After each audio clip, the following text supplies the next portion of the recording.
Hi dear student, welcome to Trishul Defense Academy. Myself Ratan Chandra. Today we will continue second part of ninth lecture of haloalkanes and haloarenes. So let's begin. Last time हम लोगों ने SN2 reaction पर discuss किया था last lecture में, तो SN2 को ही continue करना था, उसको आप देखें।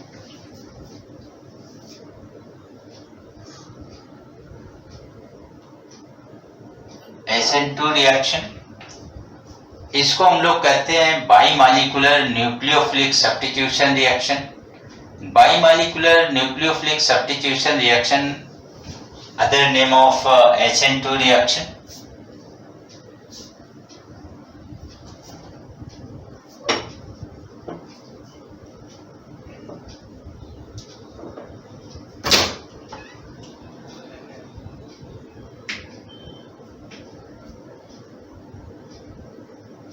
रिएक्शन में, इस रिएक्शन में देखें आप,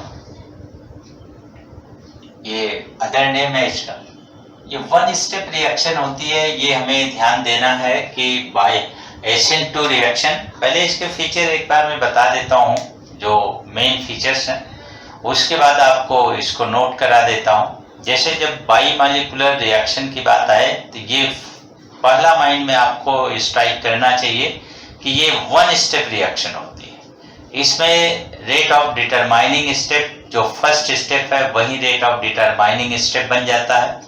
तो यहाँ पर इस पॉइंट को rate determining step, one step reaction पहले लिखें, one step reaction.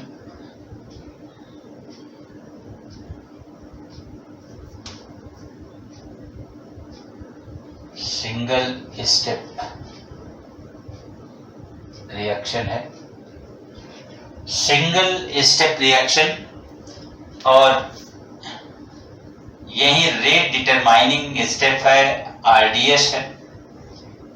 Single step reaction है, यही RDS है, rate determining step, rate determining step. आपको यहाँ पर सेकेंड पॉइंट जो यहाँ पर जानना है, सेकेंड पॉइंट में ये है कि इसका रेट, जो रेट की बात अगर किया तो रेट हम लोग रेट dx/dt, या आप ये कह सकते हैं कि किसी भी रिएक्शन किस रेट से होगी, किस दर से होगी, ये स्टडी करते हैं हम लोग इसमें। तो रेट ऑफ रिएक्शन की बात हम लोग करें तो ये थोड़ा सा एक चीज और यहाँ समझ लें पहले, तब जाके rate of reaction. Last lecture में बताया था थोड़ा सा, रिएक्टेंट की बात आएगी। रिएक्टेंट में टू टाइप्स जरूर आप याद रखें, एक तो सबस्ट्रेट, दूसरा रिएजेंट।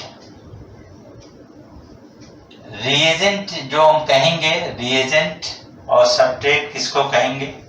अटैक्ड स्पीसीज,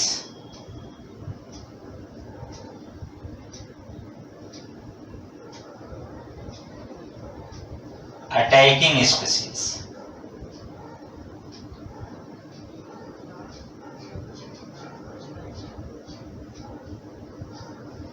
जैसे सपोज करो कि आप हैं, अगर मैंने यूं अटैक किया, ये अटैकिंग स्पीसीज में हो गया, आप अटैक्ड स्पीसीज हो गए। तो अटैक्ड स्पीसीज को हम लोग सबस्ट्रेट कहेंगे और अटैकिंग स्पीसीज को रिएजेंट कहेंगे।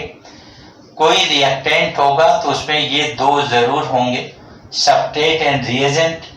और जो यहाँ SN2 रिएक्शन है, जो सिंगल स्टेप रिएक्शन है, जब इसके काइनेटिक्स की बात करते हैं, रेट की बात करेंगे, जब काइनेटिक्स की बात करेंगे तो इसका रेट टू सब्सटेंस के कंसंट्रेशन पर डिपेंड करता है।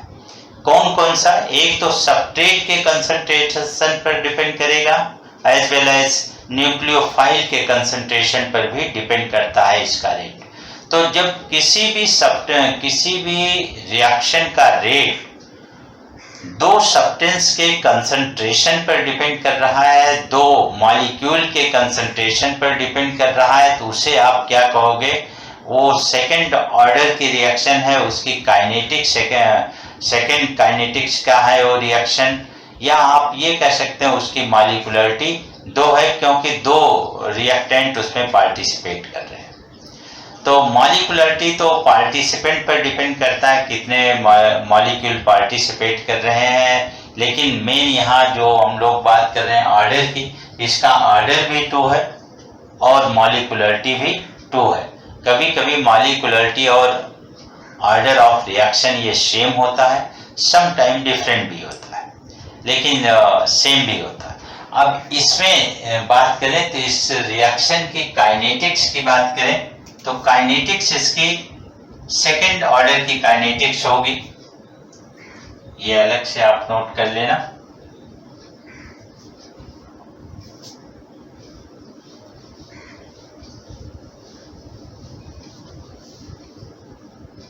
सेकंड ऑर्डर रिएक्शन है, सेकंड ऑर्डर रिएक्शन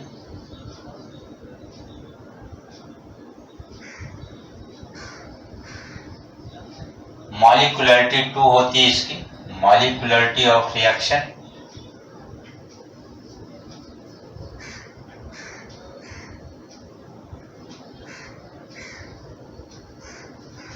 मॉलिक्यूलरिटी 2 और ऑर्डर ऑफ रिएक्शन भी इसका 2 होता है, सेकेंड ऑर्डर की रिएक्शन होती है। सेकेंड ऑर्डर की मीन देखो, अब यहीं पर रेट आप लिख लें, second order it mean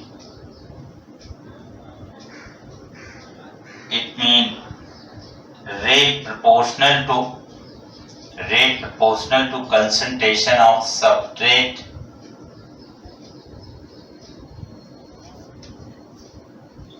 and nucleophile. Nucleophile को पूरा आप लिखना चाहे लिख लें, और अगर इसे एक्सप्रेस करना चाहते हैं तो इस प्रकार से भी एक्सप्रेस कर सकते हैं, NU माइनस ऊपर लगाकर, ये न्यूक्लियोफाइल का इंडिकेशन। आप न्यूक्लियोफाइल पूरा लिख सकते हैं और इसको इस प्रकार से भी लिख सकते हैं, और रेट इक्वल टू के, रेट कांस्टेंट, वेलोसिटी कांस्टेंट,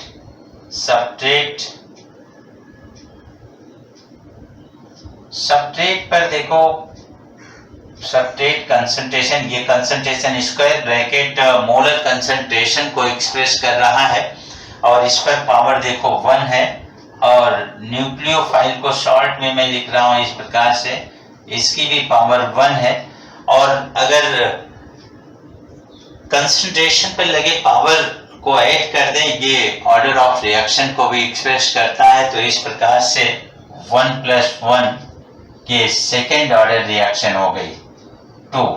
तो यही ऑर्डर ऑफ रिएक्शन है इसका, ऑर्डर ऑफ रिएक्शन।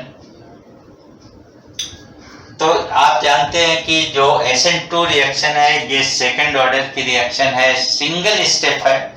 अगर कोई रिएक्शन सिंगल स्टेप में हो रही है तो उसमें कार्बोकेटाइन का फॉर्मेशन नहीं होगा, उसमें ओनली 1 ट्रांजिशन स्टेट होगी। एक बहुत इंपॉर्टेंट बात आपको बता दें, इसको आपको हमेशा याद रखना है, बहुत ही फंडामेंटल कॉन्सेप्ट है कि जब किसी रिएक्शन, कोई भी रिएक्शन है, अगर उसमें 1 कार्बोकेटाइन बन रहा है, 1 इंटरमीडिएट, आप जानते हो कार्बोकेटाइन एक इंटरमीडिएट है, अगर एक इंटरमीडिएट बन रहा है तो हमेशा उसके 2 ट्रांजिशन स्टेट होंगे। ट्रांजिटरी स्टेट बहुत क्षण भर के लिए, एक मोमेंट के लिए बनता है। आप इमेजिन करते हो कैसा रिएक्शन ये इस प्रकार से कंप्लीट हुई होगी, तो ये हाई एनर्जी इमेजिन किया जाता है, हाई एनर्जी का होता है। यद्यपि SN1 SN2 दोनों रिएक्शन लो टेम्परेचर पर होती हैं, ये भी आपको माइंड में रखना है कि ये SN1 SN2 low temperature reaction है।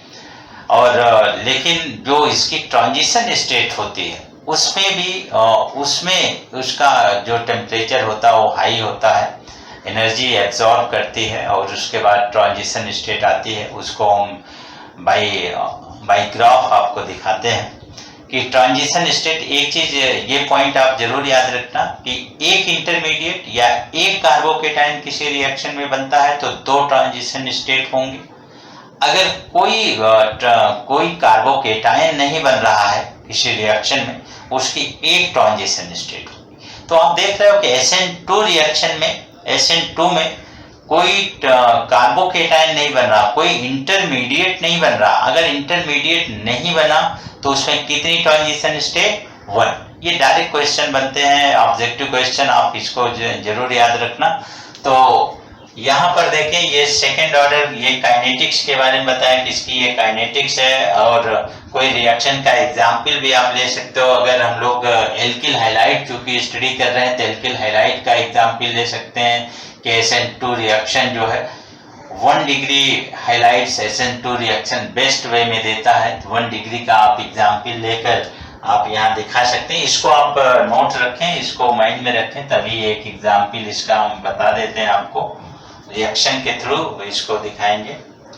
तो 2 पॉइंट आपने याद किया, एक तो 1 स्टेप रिएक्शन होती है ये, दूसरा पॉइंट ये सेकेंड ऑर्डर की रिएक्शन है। सेकेंड ऑर्डर, अगर कोई कहता है कि सेकेंड ऑर्डर की रिएक्शन का मीनिंग क्या है, तो आपको ये बताना है कि सबस्ट्रेट और न्यूक्लियोफाइल दोनों के कंसंट्रेशन पर अगर रिएक्शन का रेट डिपेंड कर रहा तो सेकेंड ऑर्डर की है। इसमें से किसी एक पर अगर कंसंट्रेशन, किसी एक मॉलिक्यूल के कंसंट्रेशन पर रेट ऑफ रिएक्शन डिपेंड करता है तो उसे फर्स्ट ऑर्डर रिएक्शन कहते हैं। अगर किसी 3 मॉलिक्यूल के कंसंट्रेशन पर रेट ऑफ रिएक्शन डिपेंड करता है तो उसे थर्ड ऑर्डर रिएक्शन कहते हैं। तो इस प्रकार से ये ऑर्डर ऑफ रिएक्शन आप केमिकल काइनेटिक्स में स्टडी करोगे।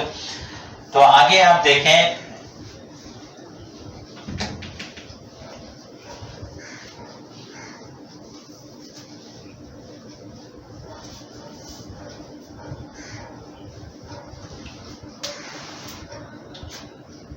नेक्स्ट इसके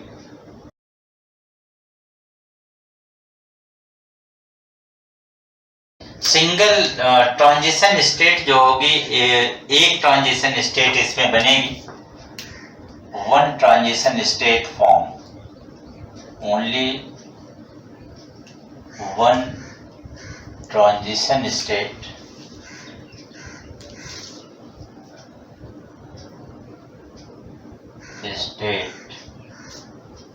is formed। एक ही ट्रांजिशन स्टेट, इसमें formation of only 1 transition state का होता है। और आप ऐसे देख सकते हैं, इसको ग्राफ के थ्रू देख सकते हैं। ये एनर्जी ग्राफ है और reaction progression,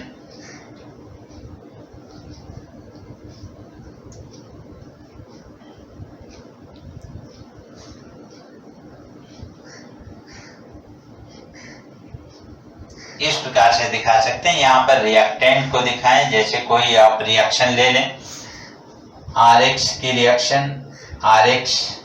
reaction OH minus से, ये न्यूक्लियोफाइल है और इसकी रिएक्शन कराएंगे तो ये बनाएगा ROH। इस प्रकार से मैं इसको एक्सप्रेस कर रहा हूँ, ROH। आप लिखना चाहें तो ऐसे लिख लें, उससे कोई फर्क नहीं पड़ेगा। इसमें कुछ चीजें हैं जिसको एक्सप्रेस करेंगे। यहाँ पर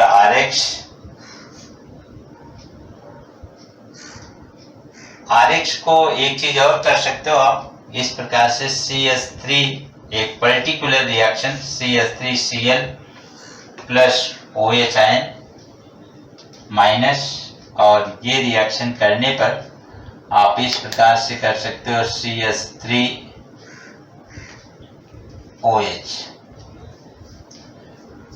ये प्रोडक्ट इसमें बनता है और Cl माइनस इसमें बाई प्रोडक्ट के रूप में निकलता है। तो इसको आप यहाँ रिएक्शन को लिख सकते हैं CH3Cl plus OH minus.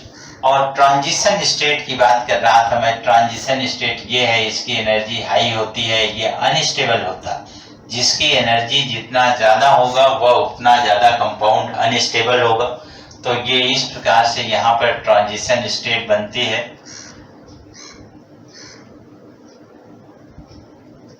H ये H, यहाँ पर ये बॉन्ड टूटते हुए दिखाना Cl का, ये लिविंग ग्रुप है, लिविंग ग्रुप। और यहाँ पर OH का बॉन्ड फॉर्म होते हुए कार्बन और OH के बीच का बॉन्ड फॉर्मेशन बॉन्ड होगा, ये फॉर्मिंग स्टेट में होगा और ये ब्रेकिंग स्टेट में होगा। तो ये इसके ये लिविंग ग्रुप हो गया, ये इनकमिंग न्यूक्लियोफाइल है।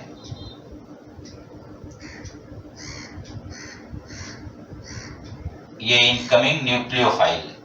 तो ये ट्रांजिशन स्टेट है, TS आप लिख सकते हो ट्रांजिशन स्टेट। और यहाँ पर फाइनल प्रोडक्ट बनेगा जो इस प्रकार से ये बनेगा CH3OH। ये इन्वर्जन प्रोडक्ट होता है, ये इन्वर्जन प्रोडक्ट होता है, मीन बैक साइड अटैक होगा। जो OH का अटैक होता है ये बैक साइड अटैक होता है। इसी को मैंने कहा था कि ट्रांजिशन स्टेट एक ट्रांजिशन स्टेट होगी, क्योंकि यहाँ पर कार्बोकेटायन या इंटरमीडिएट का फॉर्मेशन नहीं होता, इसलिए एक ट्रांजिशन स्टेट बना। अगर एक कार्बोकेटायन का फॉर्मेशन होता, एक इंटरमीडिएट का फॉर्मेशन होता, जैसे SN1 में होता है, तो ये जो है दो ट्रांजिशन स्टेट बनता। कुछ इस प्रकार से ग्राफ आता इसका। इस प्रकार से ग्राफ आता। अगर SN1 की बात करोगे तो SN1 का graph, energy graph, reaction progression graph इस प्रकार से आएगा। दो ट्रांजिशन स्टेट होगी, क्योंकि उसमें कार्बोकेटायन, एक कार्बोकेटायन का फॉर्मेशन होता है, एक इंटरमीडिएट का फॉर्मेशन होता है।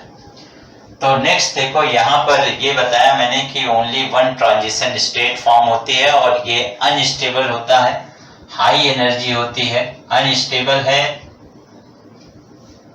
हाई एनर्जी,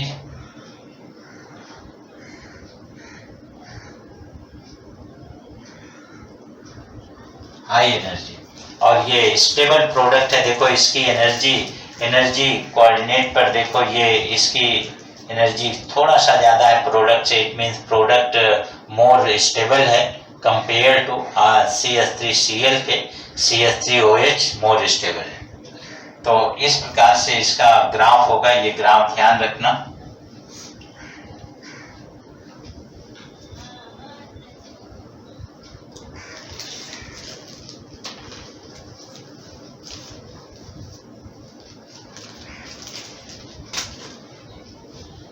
इसमें जैसे ये रिएक्शन मैंने दिखाया, इस रिएक्शन के बारे में समझो जरा।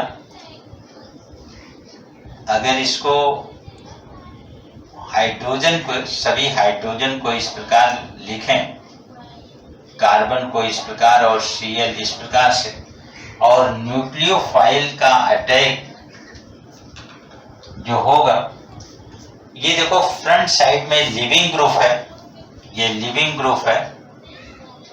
तो लिविंग ग्रुप साइड से ये OH अटैक नहीं कर पाएगा।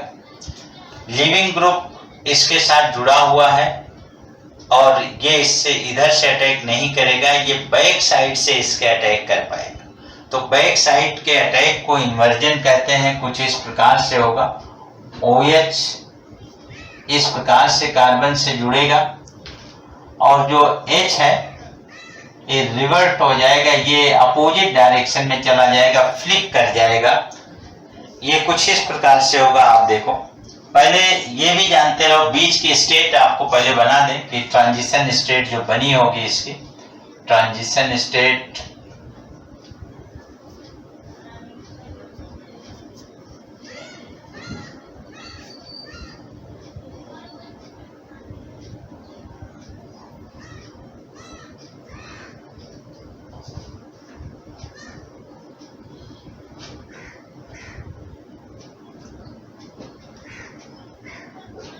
एक तरफ देख रहे हो कि बॉन्ड की ब्रेकिंग स्टार्ट है, कार्बन हाइड्रोजन की बॉन्ड ब्रेकिंग हो रही है।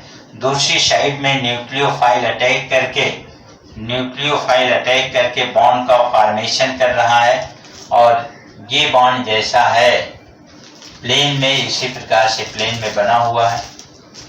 ये ट्रांजिशन स्टेट इसकी है, TS है, ये प्रोडक्ट है,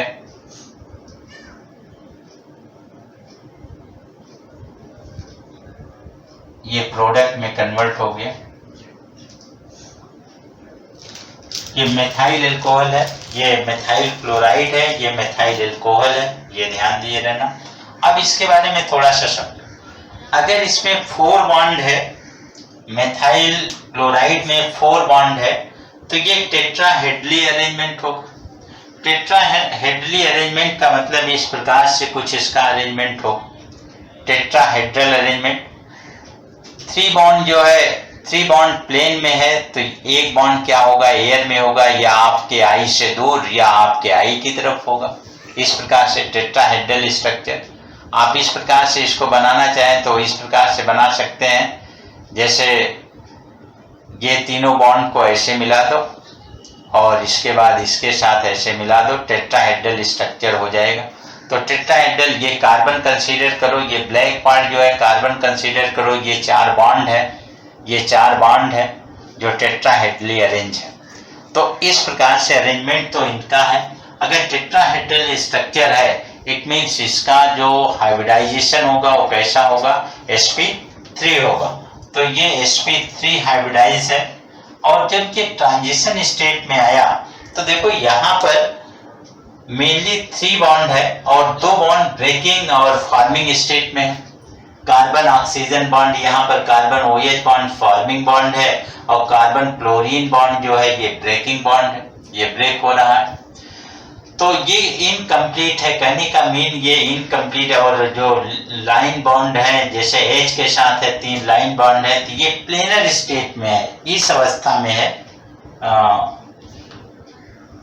इस अवस्था में है। जैसे आप देखें कि पहले इसका बॉन्ड देखो किस प्रकार से था, टेट्राहेड्रल था, और अभी ये क्या करेगा, जब इस पर OH अटैक करेगा और बैक साइड से अटैक करेगा, इसके इस साइड से अटैक करेगा। देखो बैक साइड से जब अटैक करेगा तो बैक साइड से अटैक करेगा तो क्या होगा, देखो कि पहले जैसे ये ऐसा था, इनिशियल ये ऐसा था, ये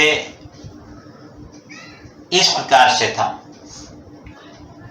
इस प्रकार से था टेट्राहेड्रल। जब इस पर इस साइड से अटैक किया, इस साइड से, सपोज करो OH ग्रुप आया इस साइड से, जब इस साइड से ये अटैक करने लगा तो ये बॉन्ड जो है, ये बॉन्ड ब्रेक होने लगा, ये वाला बॉन्ड ब्रेक होने लगा। मान लो ये क्लोरीन का बॉन्ड है, ये बॉन्ड ब्रेक होने लगा और ये बॉन्ड फॉर्म होने लगा। जिस समय ये इस पर अटैक कर रहा है तो ये बॉन्ड जो आप देख रहे हो कि ये बॉन्ड जो थोड़ा सा फ्लिप किए हुए हैं, ये थोड़ा सा कर्व है, ये सीधे होने लगेंगे, बिल्कुल इस प्रकार से सीधे होने लगेंगे।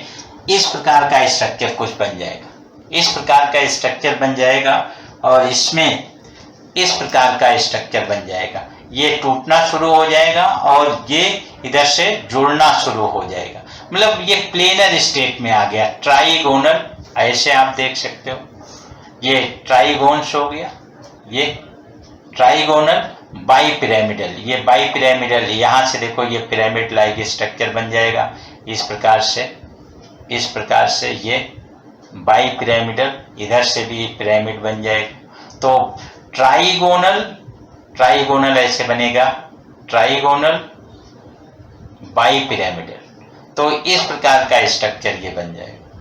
और इसमें ये दोनों बॉन्ड कैसे होंगे, जैसे ये तो देखो प्लेन में हो गया, ये स्ट्रक्चर क्या हो गया, ये तो प्लेन में हो गया स्ट्रक्चर, जो अभी तक थोड़ा कर्व था, थोड़ा तिरछा था, बेंट था, वो कैसा हो गया, प्लेन में हो गया, क्योंकि दूसरी साइड से OH आया था, तो प्लेन में हो गया। इसके बाद जो है फिर देखो ये स्ट्रक्चर जो ट्रांजिशन स्टेट मैंने बनाया है कुछ इसी प्रकार से बनाया है। यहाँ पर देखो ये स्ट्रक्चर इस प्रकार से है, ये स्ट्रक्चर इस प्रकार से है, और मतलब रियल रूप से आप ऐसे करके इसको देखो, इस प्रकार से हाथ को ऐसे मतलब ऐसे करके देखो, ये स्ट्रक्चर ऐसा है।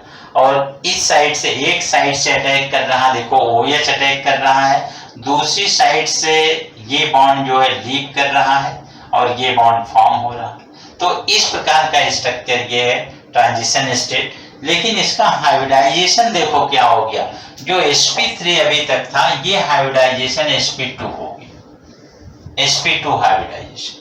और इसका स्ट्रक्चर जो अभी टेट्राहेड्रल स्ट्रक्चर था, इसका टेट्राहेड्रल था, टेट्राहेड्रल, ये स्ट्रक्चर कैसा हो गया, ट्राइगोनल बाइपिरामिडल हो गया, ट्राइगोनल बाइपिरामिडल, बाइपिरामिड, पिरामिडल,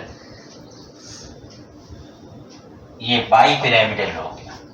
फिर देखो जब प्रोडक्ट में ये कन्वर्ट हो गया इस प्रकार से, इस प्रकार से प्रोडक्ट में कन्वर्ट हो गया, फिर से टेट्राहेड्रल बना लिया, जब इधर से OH लग गया, देखो इस प्रकार से ये हो गया, तो ये OH जो दूसरी साइड से लगा, मतलब बैक साइड से, इसीलिए इसको इन्वर्ट प्रोडक्ट कहते हैं या इन्वर्जन कहते हैं। जो प्रोसेस यहाँ हुआ ये इन्वर्जन प्रोडक्ट कहलाया, इन्वर्जन प्रोडक्ट, इन्वर्जन प्रोडक्ट बनाए।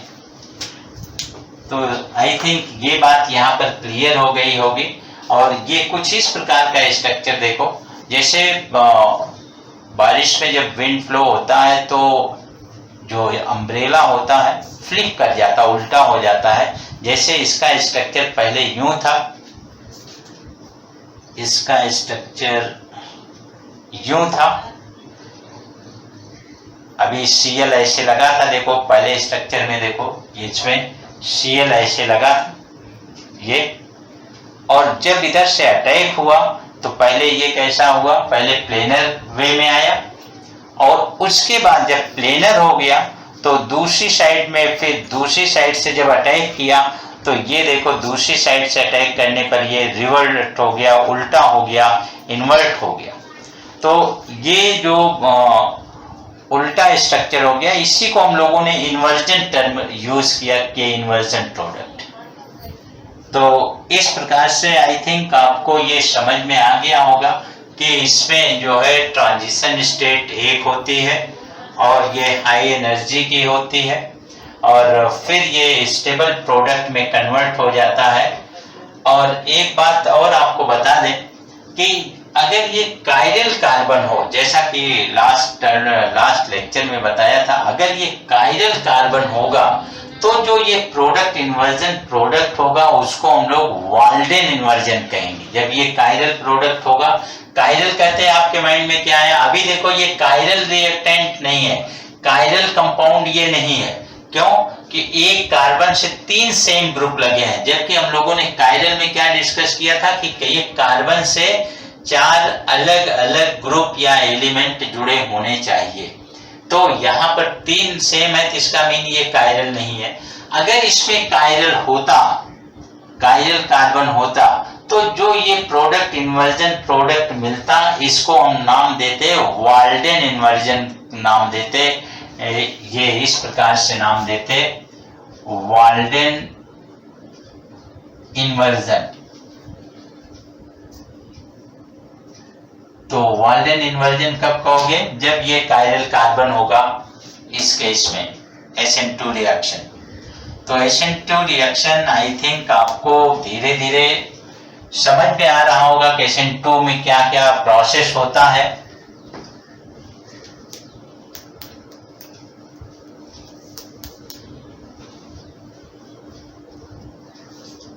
नेक्स्ट पॉइंट आप लिखेंगे कि यहाँ intermediate can not form.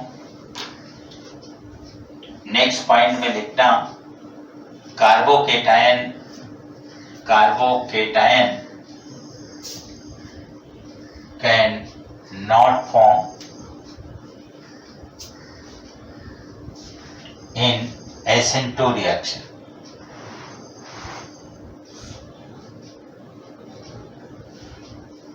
SN2 reaction में कार्बोकेटायन का फॉर्म नहीं होता, फॉर्मेशन नहीं होता, इंटरमीडिएट का फॉर्मेशन नहीं होता, इंटरमीडिएट का फॉर्मेशन नहीं होता है। नेक्स्ट पॉइंट देखें कार्बो SN2 रिएक्शन जो होती है ये पोलर एप्रोटिक सॉल्वेंट ज्यादा इसका फेवर करता है। पोलर एप्रोटिक सॉल्वेंट क्या है, इस चीज को देखें। Polar aprotic solvent,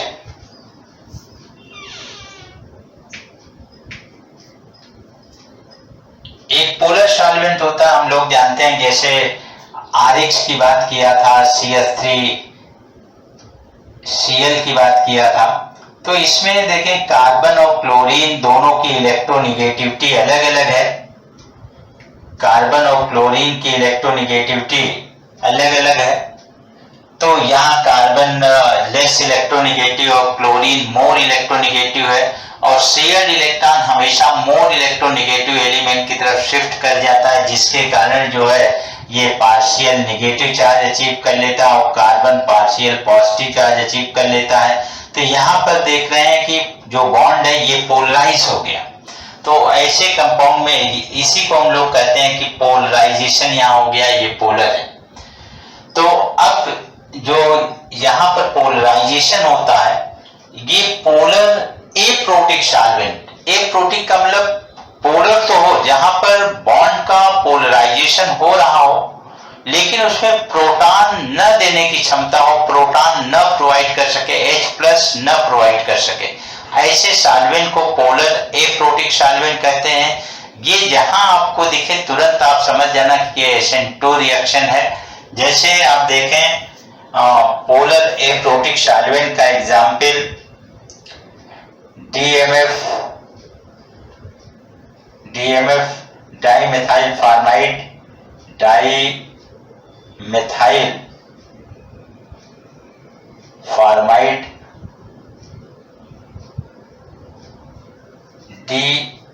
DMSO, dimethyl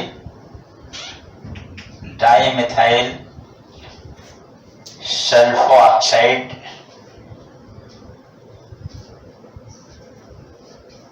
sulpho oxide, आप एक साथ लिखें तो एक ही हो लिखें, मैं अलग अलग कर दिया, सल्फो ऑक्साइड। तो डाइमेथाइल सल्फो ऑक्साइड ऐसे आप लिख सकते हैं CH3CO, जैसे आप कीटोन लिखते हो, ये कीटोन है, यहाँ C के स्थान पर S लिख दो तो ये सल्फो ऑक्साइड हो जाए। कीटोन भी एक जो है कीटोन जो आप लिखते हो CH3 एसीटोन, इसको मेनली इसको एसीटोन कहते हैं, प्रोपेनोन कहते हैं, एसीटोन कॉमन नेम है एसीटोन। ये तीनों आप जो कंपाउंड देख रहे हैं तीनों एप्रोटिक सॉल्वेंट है, पोलर है। पोलर कैसे हैं आप देख लें, पोलर एप्रोटिक, एप्रोटिक का मतलब जो प्रोटॉन न दे सके, जो H+ न दे सके, उसको हम लोग पोलर एप्रोटिक, उसे एप्रोटिक कहेंगे। और पोलर आप जान रहे हैं, पोलर के बारे में बताया कि मोर इलेक्ट्रोनिगेटिव और less electronegative element covalent bond से जुड़े होने चाहिए। यहाँ पर देखो सल्फर और ऑक्सीजन, ऑक्सीजन मोर इलेक्ट्रोनिगेटिव है और सल्फर जो है लेस इलेक्ट्रोनिगेटिव है। तो यहाँ पर पोलराइजेशन इस प्रकार से होगा, इस पर आएगा पार्शियल नेगेटिव चार्ज और सल्फर पर आएगा पार्शियल पॉजिटिव चार्ज, लेकिन इसमें H आयन देने की कैपेबिलिटी नहीं है, इसलिए ये पोलर एप्रोटिक सॉल्वेंट है। ऐसे आप यहाँ पर देख रहे हैं, ऐसे यहाँ पर NH के साथ CHO लग जाता है, CH3NH, CH3CHO, इस प्रकार से। तो यहाँ पर भी आप देख रहे हो पोलैरिटी, यहाँ पर भी है, यहाँ पर भी पोलैरिटी है, और लेकिन यहाँ H आयन देने की कैपेबिलिटी नहीं है, इसलिए एप्रोटिक सॉल्वेंट है। जैसे ये सॉल्वेंट किसी रिएक्शन में दिखता, अगर आपसे पूछता है SN1 या SN2 रिएक्शन, तो SN2 रिएक्शन हो जाएगा, ये SN2 रिएक्शन को फेवर करता है। तो polar aprotic solvent favour to SN2 reaction, SN2 reaction को ये फेवर करता है।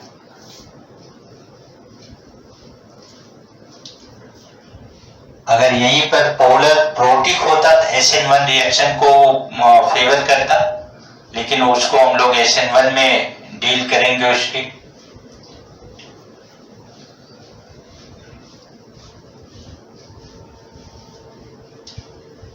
नेक्स्ट पॉइंट, कुछ ट्रिक्स देखें क्वेश्चन करने की ट्रिक्स। जैसे SN2 रिएक्शन पर अगर क्वेश्चन आता है तो कैसे आप करेंगे, इस चीज को समझें। जितना ज्यादा ट्रांजिशन स्टेट स्टेबल होगा उतना ज्यादा जो है SN2 रिएक्शन होगी वहां पर। तो इसको आप देख सकते हैं इस प्रकार से। देखो, या एक पॉइंट और लिख लो, तब इस पर बहस करते हैं, तब इस पर डिस्कस करते हैं। एक पॉइंट और नोट कर लो। जैसे SN2 रिएक्शन कहां पर ज्यादा होगी कहां पर कम, ये पहचानना हो तो एक कंडीशन है हिंडर्ड कंडीशन।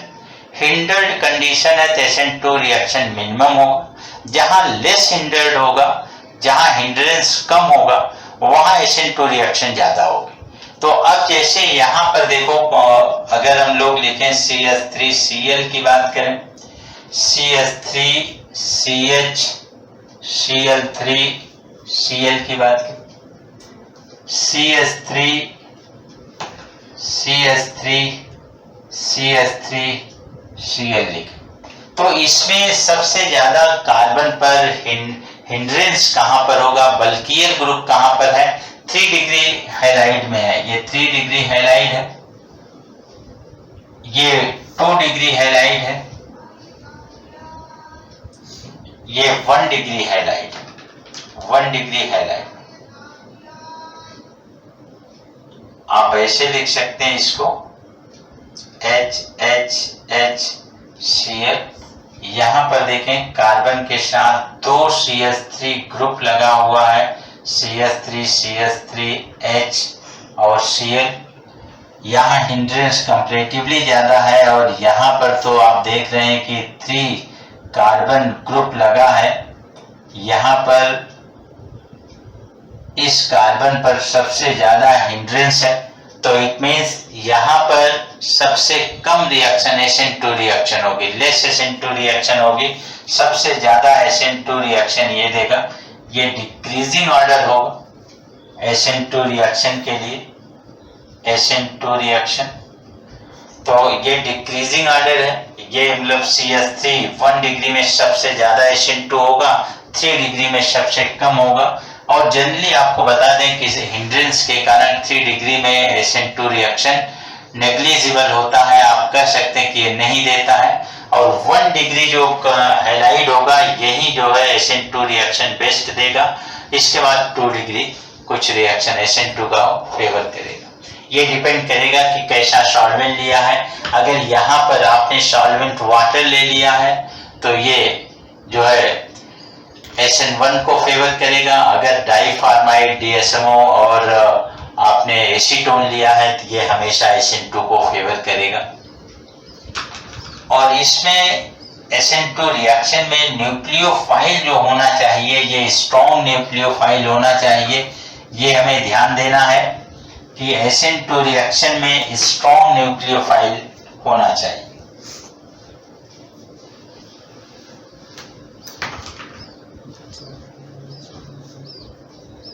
स्ट्रॉन्ग न्यूक्लियोफाइल,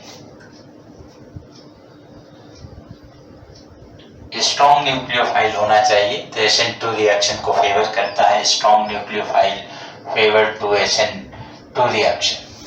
और नेक्स्ट जो स्टेबिलिटी की बात करें, ट्रिक्स ऑफ क्वेश्चन की बात कर रहे थे, एक तो आप हिंडर्ड वाले केस से क्वेश्चन सॉल्व कर सकते हैं। दूसरा कि SN2 reaction proportional to stability of transition state. Transition state जितना ज्यादा स्टेबल होगा उतना ज्यादा जो है प्रोडक्ट SN2 रिएक्शन देगा ट्रांजिशन स्टेट। और इनवर्सली प्रोपोर्शनल आप कह लो, inversely proportional steric hindrance. Steric hindrance जितना ज्यादा होगा, जितना ज्यादा बल्कियर ग्रुप होगा उतना कम वो रिएक्शन देगा, हिंड्रेंस। ये एक ट्रिक्स है SN2 रिएक्शन को पहचानने की। कहीं पर मान लो ये आ गया कि स्टेबिलिटी ऑफ ट्रांजिशन स्टेट ज्यादा है, तो तुरंत इस पर मैं क्वेश्चन नेक्स्ट लेक्चर में आपको बताऊंगा, तो इस पर भी आप क्वेश्चन कर सकते हो। एक और पॉइंट यहाँ पर लिख लें SN2 रिएक्शन के फेवर करने वाला, SN2 reaction proportional to leaving group. Leaving group जितना ज्यादा अच्छा होगा, लीविंग ग्रुप जितना ज्यादा अच्छा होगा और बेसिक स्ट्रेंथ जितना कम होगा उतना अच्छा लीविंग ग्रुप होगा। जैसे आपको बता दें, अगर आपसे कह दें कि SN2 रिएक्शन को कौन ज्यादा फेवर करेगा, इस रिएक्शन को आप देखें, SN2 को सबसे ज्यादा फेवर कौन करेगा, SN2 और SN2।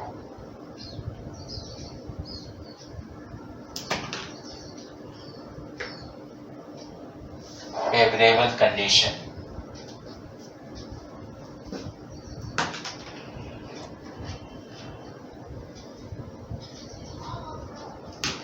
कौन से इसमें सबसे ज्यादा फेवर करेगा SN2 को, I। क्यों कि ये बेस्ट लिविंग ग्रुप है, ये गुड लिविंग ग्रुप है, गुड लिविंग ग्रुप।